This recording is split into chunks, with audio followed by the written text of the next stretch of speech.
SIR పై సభలో ఎందుకు చర్చించడం లేదని ప్రశ్నించారు భువనగిరి ఎంపీ చామల కిరణ్ కుమార్ రెడ్డి. ఎన్నికల కమిషన్ ఎస్ఐఆర్ ద్వారా ఓట్లను తొలగించి కుట్ర చేస్తుందని ఆరోపించారు.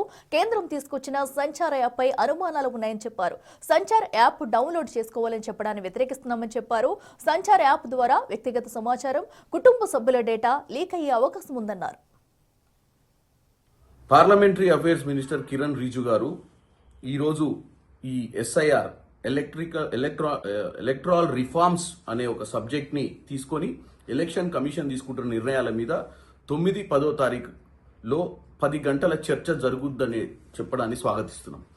ముఖ్యంగా ఈ యొక్క నిర్ణయాన్ని కనుక పోయిన సెషన్ అంటే వానాకాల సమావేశాలలోనే తీసుకొని ఉంటే మేము ఎప్పుడు ధర్నాలు చేసేవాళ్ళం కాదు, ఈ హౌస్ని డిస్టర్బ్ చేసేవాళ్ళం కాదు.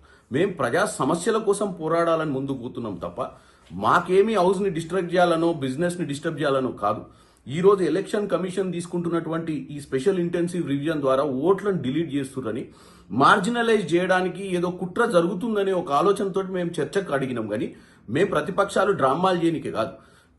ఎట్లాస్ట్ ఇన్ని రోజుల తర్వాత ఈ రోజు పార్లమెంట్లో పార్లమెంటరీ అఫైర్స్ మినిస్టర్ దాన్ని బీఎస్సీలో పెట్టి 10 గంటల చర్చకు అనుమతి ఇవ్వడాన్ని స్వాగతిస్తున్నాం. ముందు కూడా ఈరోజు సంచార్ యాప్ అనే విషయంలో కూడా మాకు కొన్ని డౌట్స్ ఉన్నాయి. యాప్ని డౌన్లోడ్ చేసుకోవడం మ్యాండేటరీ చేయడం తప్పు. ఎందుకంటే ఏ అదర్ యాప్ ఇంకో యాప్ లెక్కనో ఇంకేదో యాప్స్ చాలా ఉన్నాయి, అన్ని కూడా అవసరం ఉంటే చేసుకుంటారు, చేసుకోరు.